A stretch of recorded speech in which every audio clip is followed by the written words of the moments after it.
Vamos a seguir en la sección en la que estamos. Estamos hablando de los resultados de haber sido justificados y de manera específica la seguridad de salvación. Pero el título que he querido ponerle a este sermón, porque de eso se va a tratar todo, es la experiencia del amor divino en el creyente. La experiencia del amor divino en el creyente, un tema que no solo me parece, sino que en realidad es muy bonito, muy fortalecedor también.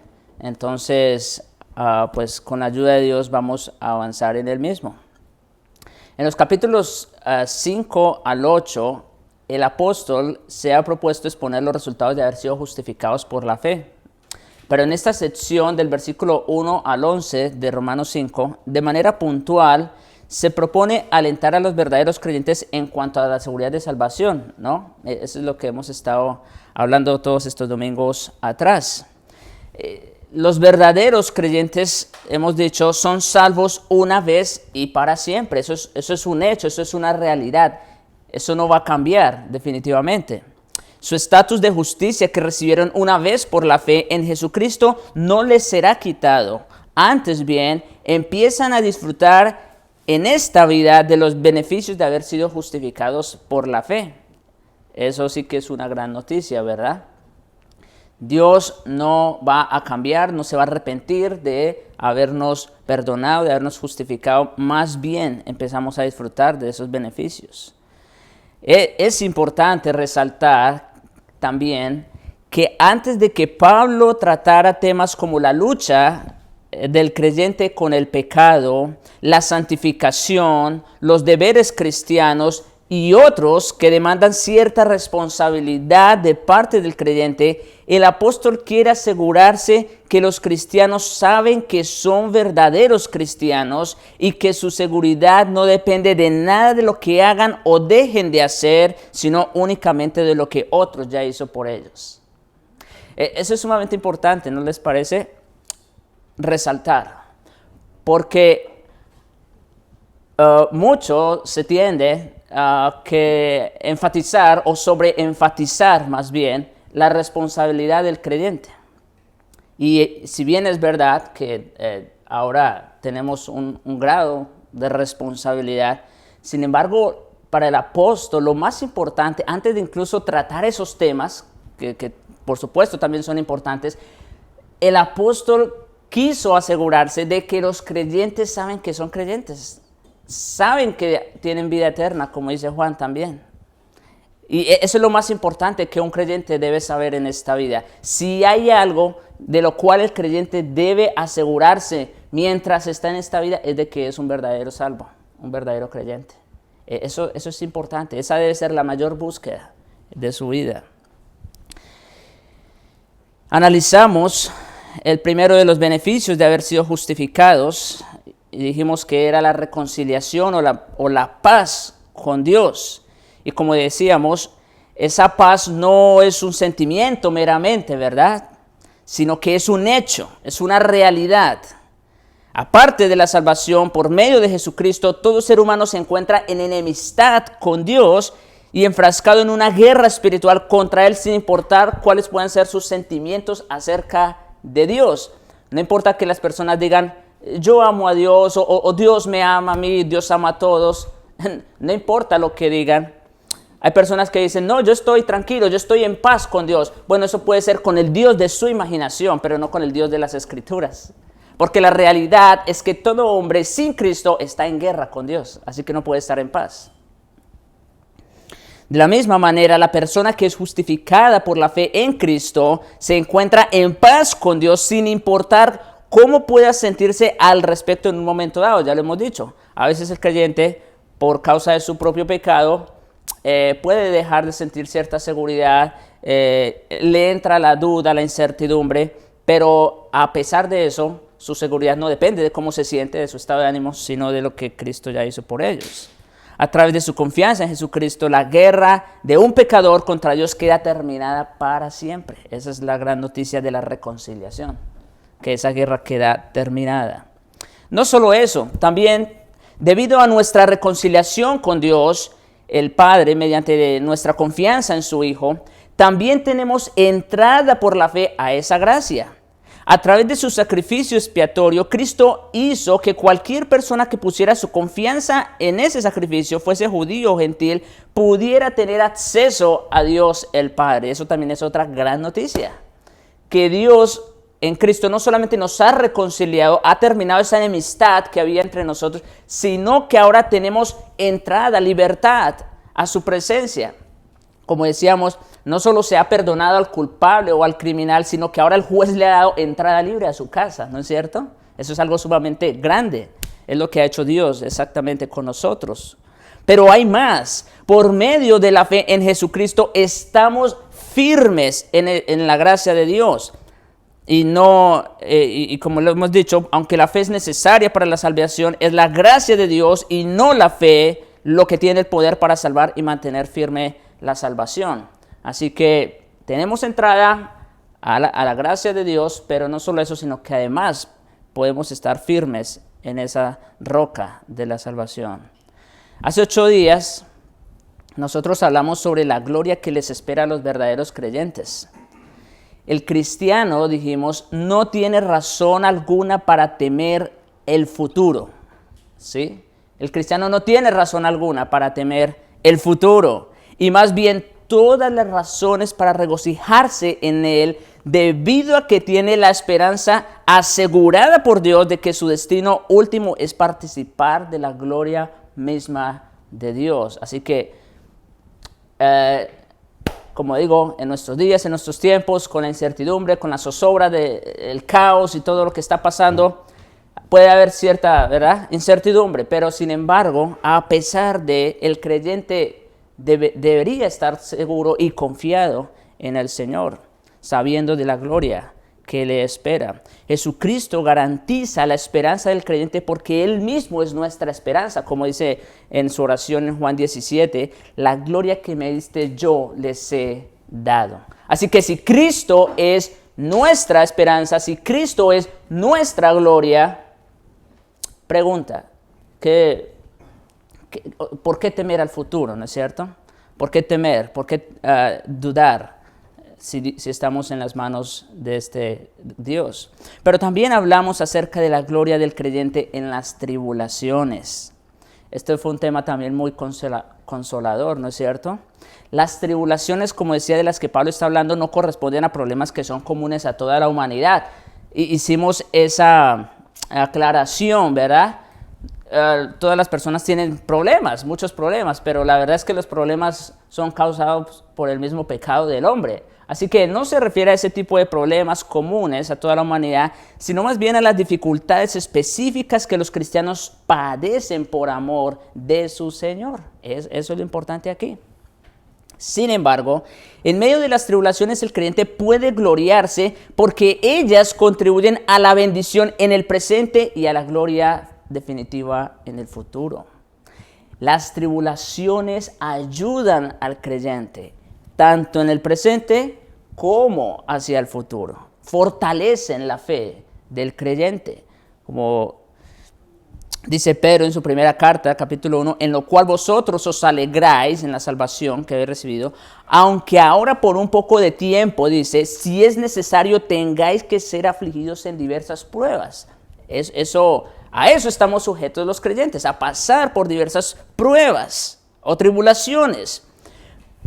Pero miren cómo sigue, para que sometida a prueba vuestra fe, mucho más preciosa que el oro, el cual aunque perecedero se prueba con fuego, sea hallada en alabanza, gloria y honra cuando sea manifestado Jesucristo. Así que las tribulaciones, hermanos, aportan, contribuyen a la bendición del creyente en el presente. Así como el forjador utiliza el calor intenso para derretir la plata y el oro a fin de quitar esas impurezas físicas, también Dios hace uso de las tribulaciones para purificar a sus hijos y librarlos de toda impureza espiritual en el presente. Pero no solo eso, sino que además también alientan hacia el futuro. La persecución por causa de Cristo en esta vida es en sí misma un adelanto o garantía de nuestra gloria futura, ¿verdad? Como volviendo al texto de Pedro, dice, para que sometida a prueba vuestra fe, dice, sea hallada en alabanza, gloria y honra. ¿Cuándo? Cuando sea manifestado Jesucristo. Así que, mis amados hermanos, sometida a prueba nuestra fe, podemos estar doblemente seguros de nuestra salvación. Esto es algo muy, muy importante. Un creyente que ha pasado por la prueba, por las tribulaciones, puede estar doblemente seguro de su salvación. No es lo mismo un creyente que ya ha pasado por las pruebas a uno que todavía no las ha pasado. Definitivamente no. No lo es. Uno que ya ha pasado es mucho más maduro, su fe es mucho más fuerte, su esperanza es mucho más grande, ¿no es cierto? ¿Y por qué? Porque Dios mismo lo dice aquí. Sometida a prueba nuestra fe, ¿verdad? Podamos estar seguros de nuestra salvación. Entonces, yendo a nuestro texto de estudio, Romanos 5, versículo 5, segunda parte, dice, el amor de Dios, hablando del amor de Dios, bueno, voy a leer todo el versículo, versículo 5, del capítulo 5, dice, y la esperanza no avergüenza, ahí terminábamos la vez pasada. ¿Por qué? Porque el amor de Dios ha sido derramado en nuestros corazones por el Espíritu Santo que nos fue dado. Ok. Un quinto y maravilloso eslabón en la cadena irrompible que une al creyente por la eternidad con Cristo es esa experiencia del amor divino. Dice aquí otra vez que el amor de Dios ha sido derramado en nuestros corazones por el Espíritu Santo que nos fue dado. Cuando una persona recibe salvación a través de Jesucristo, entra en una relación espiritual de amor con Dios que dura para siempre, para toda la eternidad. Esto es algo que debemos tener presente. Cuando una persona ha creído en Jesucristo, está entrando en una relación de amor con Dios. Como cuando un hombre y una mujer se unen en el vínculo del matrimonio, ¿cierto? Están entrando en una relación de amor hasta que la muerte los separe, ¿verdad? Pero con Cristo es diferente, es para siempre, es hasta la eternidad. Entramos en esa relación de amor con Él. Como el apóstol expresa sin ambigüedades, el amor del versículo 8, el amor del cual está hablando aquí, no se refiere a nuestro amor por Dios, sino a su amor por nosotros. Otra vez, miren cómo dice, el amor de Dios que ha sido derramado en nuestros corazones. Está hablando aquí principalmente de ¿cuál amor? Del amor de Dios para con nosotros. Ahora, cabe destacar que esta es la primera vez que el apóstol Pablo utiliza la palabra amor en toda su epístola. Es la primera vez que lo hace. Pero ¿de qué manera lo está haciendo? Ya sabemos que estamos en el contexto de la seguridad de salvación. Dios toma, entonces, hermanos, escuchen esto. Dios toma de su amor indescriptible, inefable e inmerecido y lo derrama en los corazones de quienes creen por el Espíritu Santo que Él les ha dado a ellos. Eso es lo que Dios hace con cada creyente. Por eso les decía, cuando una persona cree en Jesucristo entra en una relación de amor. ¿Por qué? Porque Dios mismo derrama todo su amor sobre ellos. Eso es algo sumamente grande. Dios derrama su amor sobre ellos. Derramado quiere decir que es algo vertido pródigamente hasta el punto de desbordarse, ¿no? Como cuando estás echando agua en un vaso y ya el agua se está rebosando y usted le sigue echando y le sigue echando. Eso es derramarse, ¿no? Nuestro Padre Celestial no ofrece su amor en dosis medidas con cuentagotas, ¿verdad? Nosotros cuando tenemos de pronto algún problema en la vista, en el oído, qué sé yo, vamos al médico, nos formula unas gotas, ¿no es cierto? Y dice, aplíquese tantas gotas en cada dosis. Y claro, tiene que ser así porque si se echa todo el frasco, bueno, va a causar un serio problema. Pero por eso las miden, ¿no? Los hacen a propósito, los goteros. Ahora, lo que ocurre aquí es que Dios no nos da de su amor a cuentagotas, como las medicinas, sino que lo que Dios hace es que abre todo el frasco y derrama todo el amor sobre nosotros. Eso es lo que Dios hace con sus hijos. Dios no ofrece su amor, como digo, en cuentagotas, sino en torrentes inmensurables. Escuchen cómo dice 1 Juan 4, versículos 9 y 10.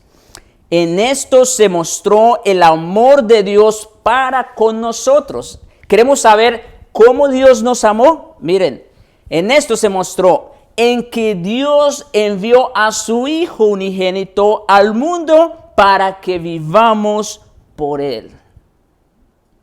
¿Ven que Dios no lo hizo como un gotero? ¿Qué hizo Dios? Derramó todo su amor. ¿Y cómo sabemos?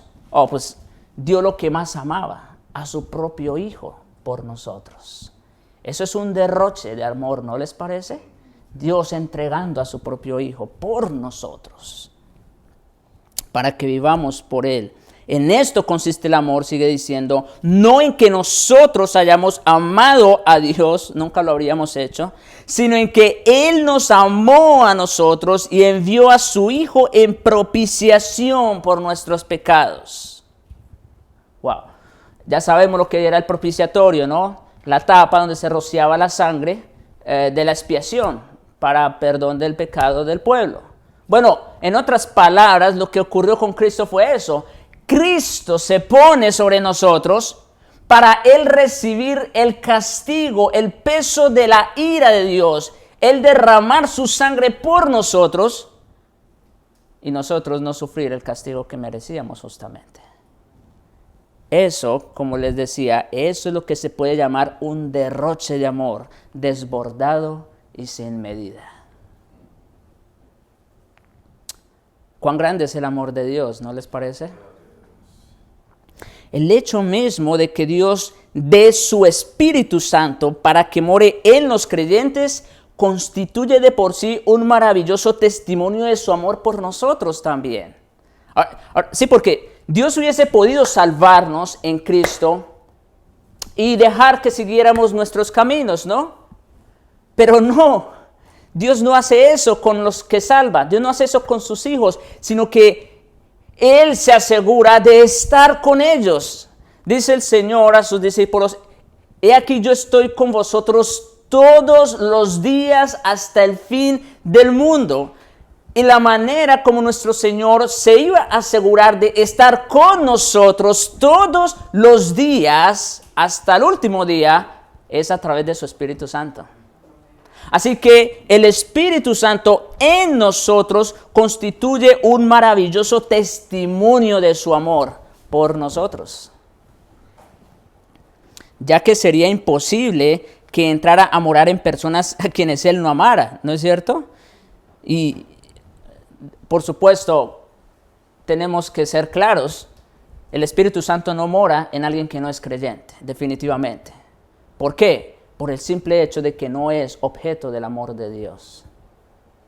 Así que el hecho, hermanos, de ser creyentes, de ser hijos de Dios, de haber entrado en esa relación de amor, es algo muy, muy, muy grande. Es una bendición muy, muy grande.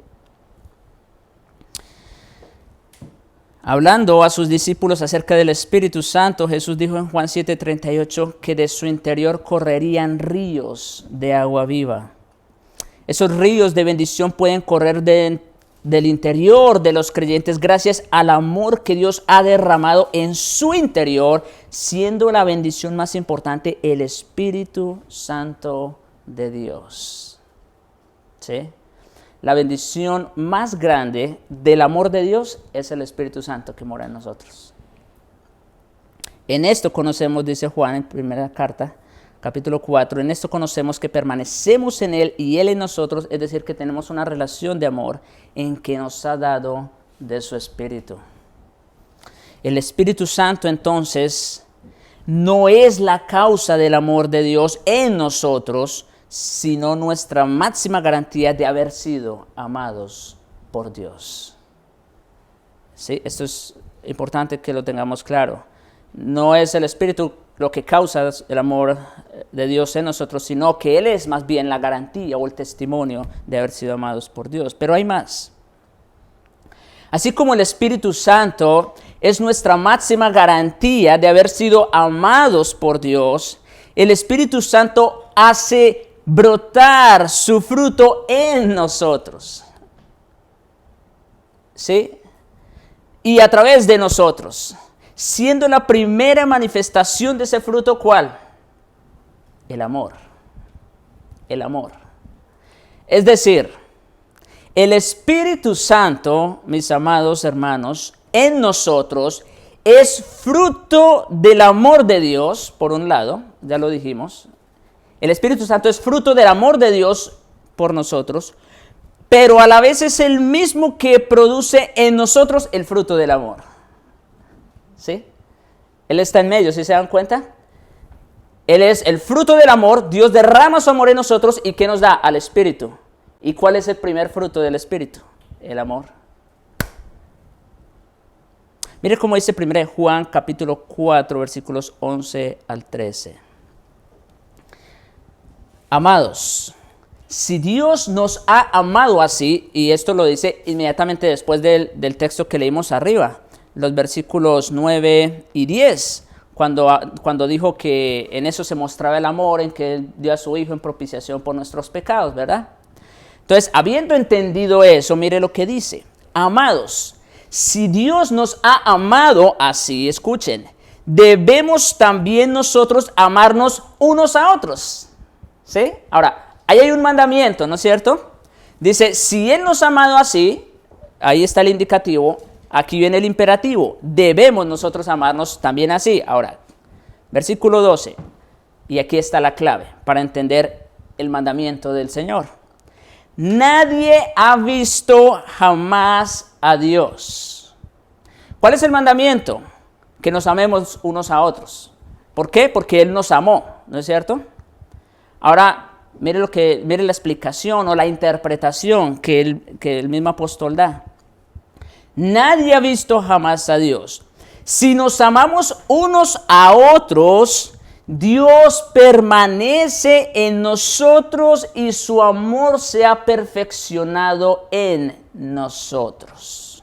¿Qué es lo que está diciendo el apóstol aquí? Bueno, que como nadie puede ver a Dios, ¿no es cierto? ¿De qué manera nosotros demostramos nuestro amor para con Dios?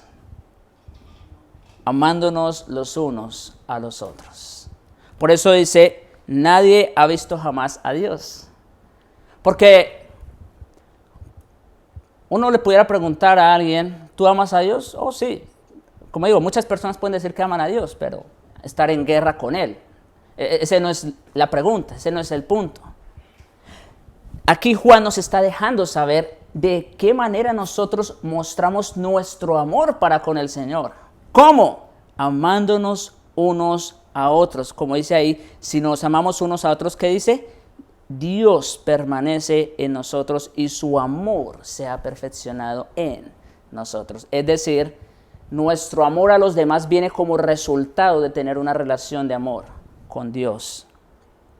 En esto conocemos, otra vez, que permanecemos en Él y Él en nosotros, esa relación de amor en que nos ha dado de su Espíritu. El Espíritu Santo, hermanos, escuchen, es el sello de nuestra relación de amor con Dios. Por un lado, es el sello de nuestra relación de amor con Dios, así como el que nos capacita para amar a Dios a través de nuestra relación con el prójimo.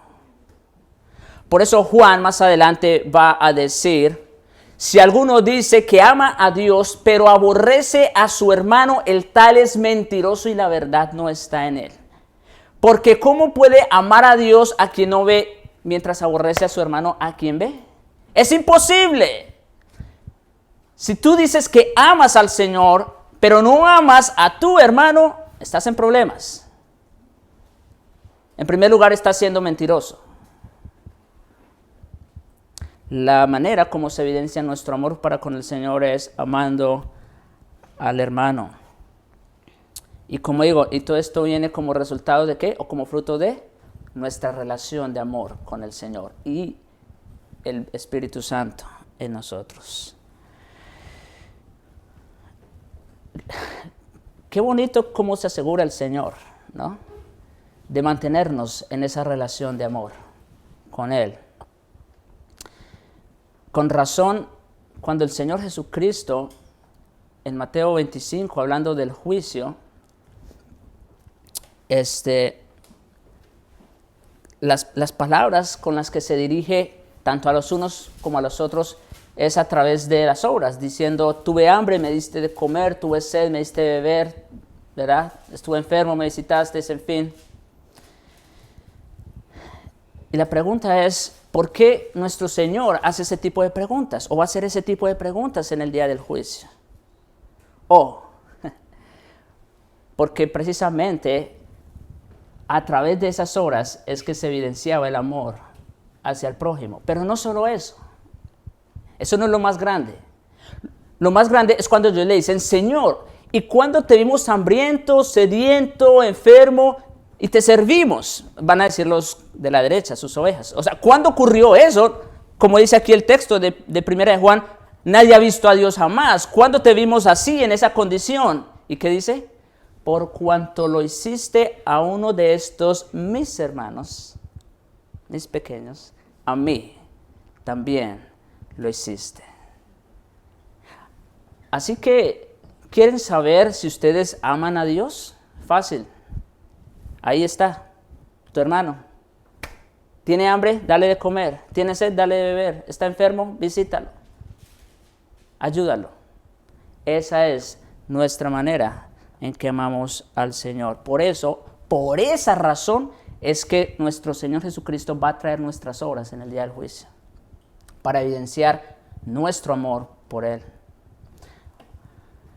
Pero seguimos adelante. Puesto que el apóstol sabía que sus lectores querrían saber más acerca de la cualidad y el carácter del amor divino que los llenaba, Pablo les recuerda la más grande manifestación del amor de Dios en toda la historia y quizás en toda la eternidad. Versículo 6 de Romanos 5. Porque Cristo, cuando aún éramos débiles, a su tiempo murió por nosotros. Arriba acaba de decir que el amor de Dios ha sido derramado. Ya sabemos lo que significa eso, ¿no? No es a cuentagotas, es un derroche de amor. El amor de Dios ha sido derramado en nosotros por su Espíritu. Y aquí dice, nos deja ver el costo de ese amor. Porque Cristo, cuando aún éramos débiles, a su tiempo murió por los impíos. Y la pregunta inicial que tenemos que hacer aquí en este versículo es, ¿y quiénes éramos nosotros? ¿Quiénes éramos nosotros? Aquellos por los que Cristo dio su vida. Esa es una pregunta sumamente importante que debemos hacer. ¿Quiénes éramos nosotros? Bueno, hermanos,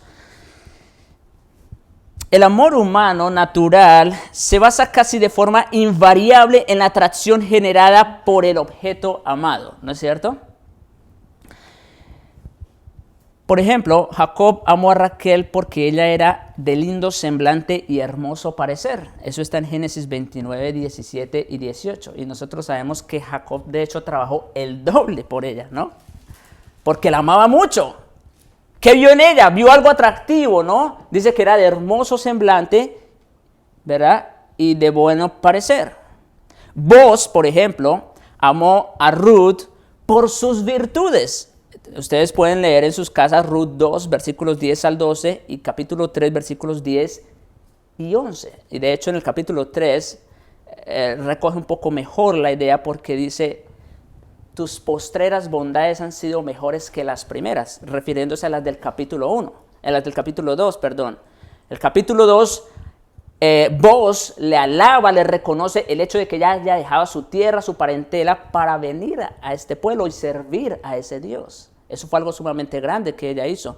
Pero en el capítulo 3 dice, tus postreras bondades fueron mejores que las primeras. ¿Y cuáles son esas postreras?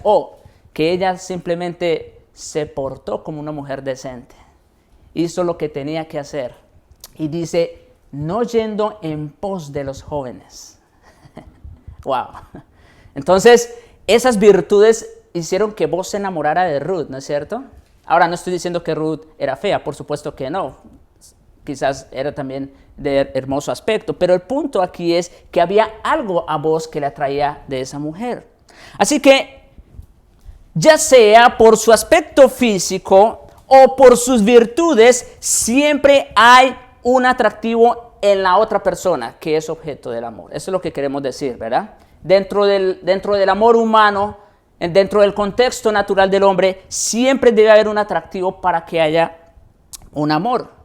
Estamos inclinados a amar a la gente que nos ama. No es difícil amar a quienes nos aman. Por supuesto, aquí es fácil amar a nuestros padres, a nuestros hermanos, a nuestros hijos, a nuestras esposas. Yo creo que en eso no tenemos inconveniente, ¿no es cierto? Ahí no nos cuesta amar a ellos. De hecho, como Jesús mismo enseñó, hasta los traidores están inclinados a quienes les aman a ellos en Mateo 5:46. ¿Sí? Hasta los malos, por naturaleza, aman a sus seres queridos. En consecuencia, escuchen, tendemos a atribuir a Dios esa misma clase de amor. Creemos que su amor por nosotros depende de lo bueno que somos o de cuánto le amamos a Él. O sea, como nosotros entendemos el amor en términos humanos, creemos que Dios nos ama. También de la misma manera. ¿Sí? Lo grande, mis amados hermanos, lo grande e inusual de nuestra historia de amor con Cristo es que nosotros, porque la pregunta inicial fue esa, ¿no? ¿Quiénes somos nosotros? Lo grande e inusual de nuestra historia de amor con Cristo es que nosotros éramos débiles e impíos, versículo 6 de Romanos 5, pecadores, versículo 8, y sus enemigos, versículo 10. Wow. Nosotros amamos a quienes nos aman, eso no tiene ninguna dificultad. Lo grande e inusual es que Cristo nos amó siendo débiles, impíos, pecadores y sus enemigos.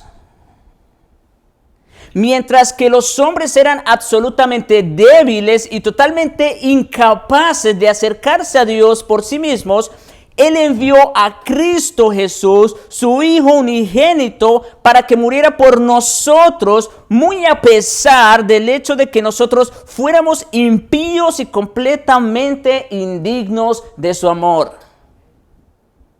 Eso es lo grande de esta historia de amor.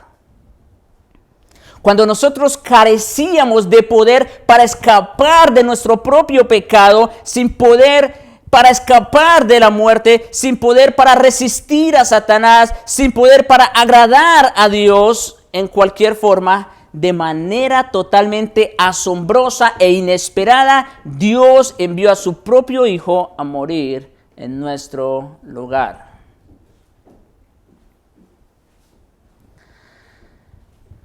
Cristo no nos amó, escuchen esto, Cristo no nos amó porque viera en nosotros un atractivo, como nosotros solemos amar.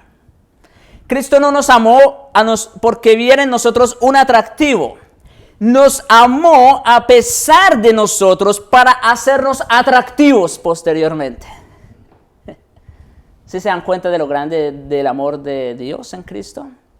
No nos amó por atractivos, sino para hacernos atractivos a Él. Mire cómo dice Efesios capítulo 5, versículos 25 al 27. Maridos, amad a vuestras mujeres, ¿verdad? Ahí pues está el mandamiento a los esposos. Marido, amad a vuestras mujeres, así como Cristo amó a la iglesia, ¿verdad? Y aquí viene la parte más hermosa, la parte de Cristo, ¿no es cierto? como Cristo amó a la iglesia y como Cristo amó a su iglesia, dice, y se entregó a sí mismo por ella. Eso ya lo hizo, eso ya es un hecho, ¿verdad? Él ya se entregó por ella. Y no solo eso, dice, para santificarla, ahí está, habiéndola purificado en el lavamiento del agua por la palabra. ¿Y cuál era el fin o el propósito de eso? Escuchen, a fin de presentársela a sí mismo, una iglesia gloriosa, que no tuviese mancha, ni arruga, ni cosa semejante, sino que fuese santa y sin mancha. ¡Wow! Ven que Cristo no nos amó porque fuéramos atractivos, sino a pesar de nosotros para hacernos atractivos para Él. Cristo nos salvó a pesar de nuestra fealdad, para luego embellecernos con su pureza y su santidad. Esa es la gloria de este amor por su iglesia. Como dijera el teólogo Charles Hodge, si Dios nos amara porque nosotros le amamos a Él, entonces Él nos amaría siempre y cuando nosotros le amáramos y con base en esa condición únicamente. Y en ese caso, nuestra salvación dependería de la constancia de nuestros corazones traicioneros. Pero como Dios nos amó siendo pecadores, como Cristo murió por nosotros siendo impíos, nuestra salvación depende, como el apóstol argumenta, no de nuestros afectos, sino de la constancia del amor de Dios. Eso sí que es una gran noticia, ¿no les parece? A eso sí se le puede llamar amor incondicional, ¿no? Uno suele escuchar, bueno, no está mal, por supuesto, ¿verdad? En un sentido poético, pero digo, uno suele escuchar, ¿no? Personas que se juran amor eterno y incondicional. Bueno, para ser honestos, nuestro amor no es 100% incondicional, honestamente. Siempre esperamos recibir en alguna manera algo, ¿no? Inevitablemente, por naturaleza, por defecto. Pero el amor de Cristo realmente fue incondicional. Ese sí es incondicional. Nos amó y nos salvó a pesar de nosotros. La demostración suprema del inmenso amor de Dios se da en el hecho de que Cristo muere por los impíos, por seres totalmente injustos e indignos de recibir cualquier cosa y de ser amados. La verdad más abrumadora del Evangelio, sin duda alguna, es que Dios haya amado a la humanidad pecadora, caída y rebelde a tal punto y de tal manera que dio a su Hijo unigénito para que todo aquel que en Él cree no se pierda, mas tenga vida eterna. En eso radica la importancia de ese versículo.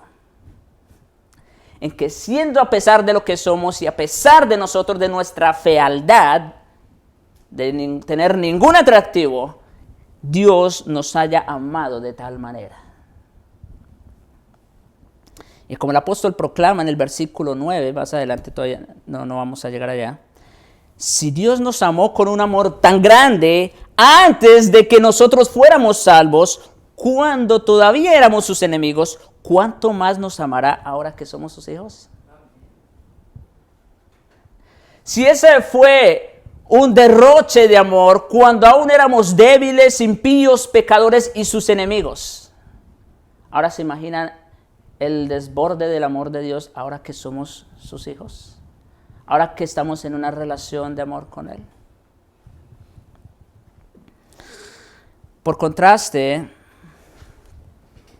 Pablo observa que en el campo de los sentimientos humanos, dice versículo 7 de Romanos 5, ciertamente apenas, si es que eso se pudiera pasar, apenas morirá alguno por un justo. Con todo, pudiera darse el caso que alguno osara morir por el bueno. Pablo no está haciendo aquí un contraste entre el hombre justo y el hombre bueno, por supuesto. Aquí está usando estos términos como sinónimos. Lo que quiere mostrar es que no es común que una persona sacrifique su propia vida a fin de salvar la vida de alguien que inclusive tenga un carácter sobresaliente. Eso es casi imposible. Por eso dice apenas. Si es que eso llegase a ocurrir. Piensa en sus seres amados. ¿Por cuál de ellos darías tu vida? Ahorita es fácil decir, no, yo doy mi vida por mis hijos, ¿verdad? Por mi padre, no sé. Pero una cosa es decirlo ahorita y otra cosa es decirlo cuando tengas un arma aquí en tu cabeza. ¿No? Esa es otra situación completamente distinta. Mucho menos, si cuesta dar la vida por un ser que amamos, mucho menos habría personas que estuvieran dispuestas a dar su vida para salvar a una persona cuando saben que se trata de un villano perverso. Si nos costaría entregar nuestra vida por un ser amado, obviamente en la cabeza ni nos cabría dar la vida por una persona que entró, violó a nuestra esposa, mató a nuestros hijos y saqueó la casa. Eso sería algo absolutamente imposible, incongruente, ilógico, ¿no es cierto? Fuera de toda razón. Escuchen, hermanos. Pero Dios, ahí está. Pero Dios sí estuvo dispuesto a hacerlo. Dios estuvo dispuesto a amar personas débiles, impías, pecadoras, siendo sus enemigos, que hicimos de esta su creación un desastre. Dios sí estuvo dispuesto a hacerlo. Y en ello se fundamenta nuestra seguridad objetiva, como lo hemos dicho, nuestra reconciliación como un hecho, y nuestra certidumbre subjetiva, es decir, nuestros sentimientos para con Dios. Siendo salvos ya, hermanos, nunca podemos ser tan viles como éramos antes, por supuesto, de nuestra salvación, pero Él nos amó totalmente desde entonces y eso nunca va a cambiar. Dios nos amó, siendo lo que éramos y a pesar de lo que éramos. Eso es un amor inconmensurable, es decir, sin medida. Un par de aplicaciones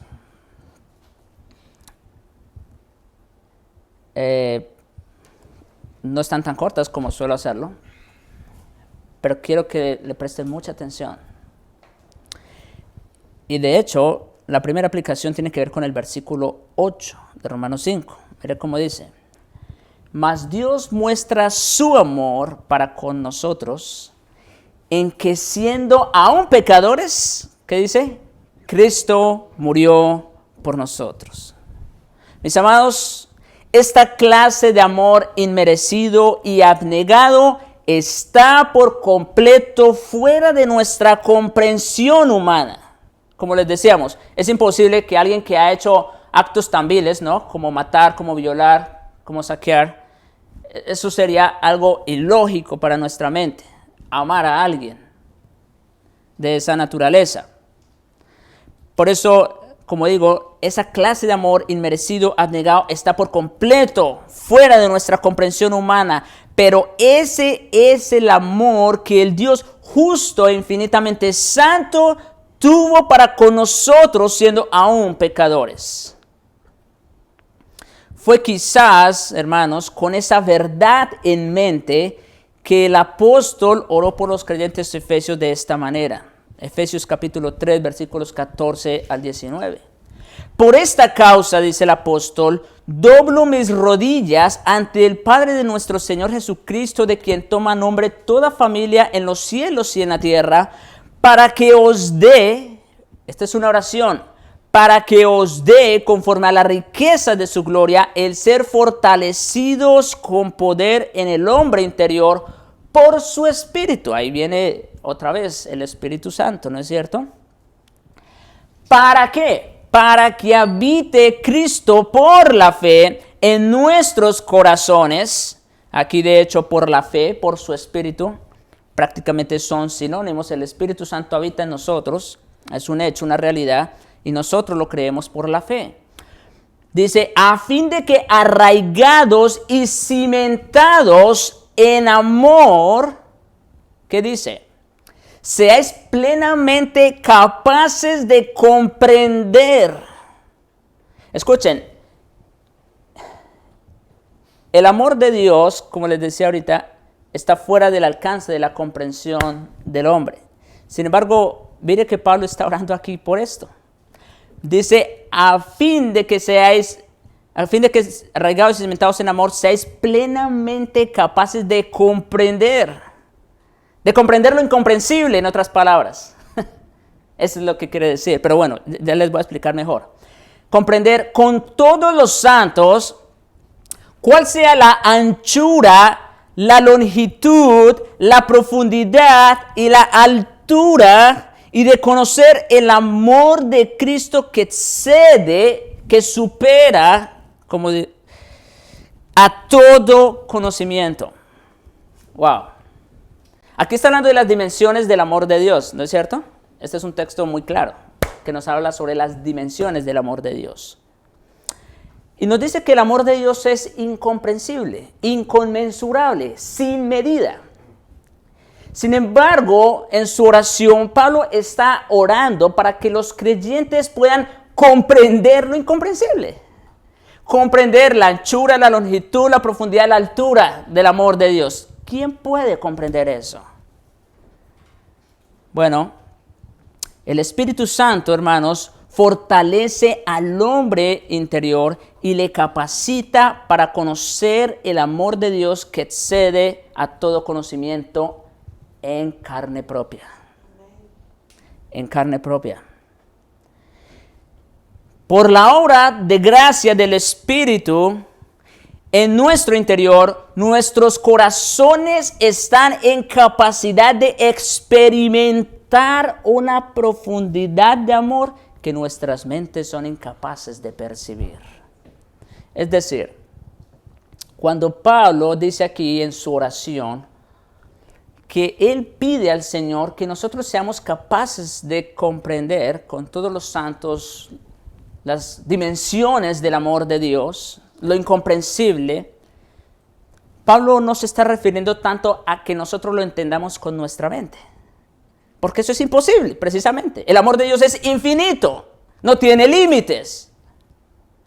Pero Pablo lo que está pidiendo por los santos es que sí, por el Espíritu Santo, estén en capacidad de experimentar el amor de Dios en toda su profundidad. Eso es diferente. Experimentar el amor de Dios en nuestras vidas, en nuestros corazones. Aquello que es incomprensible. Experimentar el amor de Dios en nuestros corazones, hermanos, es lo más grande que nos puede pasar. Es lo más grande que nos puede pasar. Deberíamos pedir con más frecuencia que el Señor nos conceda experimentar cada vez más su gracia y amor en nuestras vidas. ¿No les parece?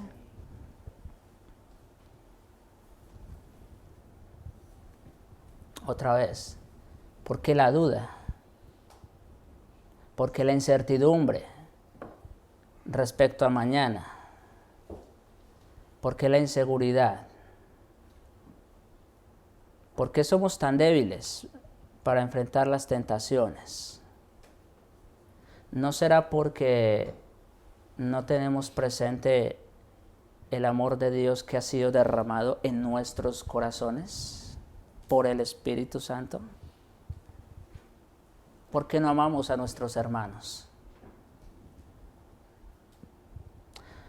Esas son preguntas que debemos hacer internamente en nuestro corazón, un autoexamen. Y debemos rogar, como el apóstol lo hizo, para que el Señor nos conceda experimentar más de su amor en nosotros. Y número 2, todos nosotros vivimos en otro tiempo, en los deseos de nuestra carne, haciendo la voluntad de la carne, los pensamientos, y éramos por naturaleza, ¿qué? Hijos de ira, lo mismo que los demás. Otra vez, tenemos que volver al punto. Cristo no nos amó porque éramos atractivos, hermosos, ni física ni internamente. Cristo no nos amó por eso. Lo grande de nuestra salvación es que el Dios que aborrece todo pensamiento pecaminoso, todo acto de pecado y está airado contra el impío todos los días, siendo también rico en misericordia, escuchen, por su gran amor con que nos amó. Ya sabemos que el amor de Dios es infinito, desbordante. Por su gran amor con que nos amó, aún apestando. Yo creo que esa sería una buena expresión para definir nuestra condición. Alguien una vez decía en un debate, estaban hablando de que los muertos no pueden hacer nada, ¿no es cierto? ¿Un muerto qué puede hacer? Y alguien dijo, sí, un muerto sí puede hacer algo. Heder. Exacto, eso es todo. Eso es todo lo que podíamos hacer. A pesar, miren cómo dice el texto, Efesios 2, 3 al 7. Por su gran amor con que nos amó, aún estando muertos en pecado, ¿qué dice? Nos dio vida juntamente con Cristo, por gracia sois salvos, para embellecernos, para hacernos atractivos ahora sí. Y juntamente con Él nos resucitó. Y asimismo nos hizo sentar en los lugares celestiales con Cristo Jesús. Ahora sí que estamos hermosos. Bueno, quizás físicamente todavía no tanto, pero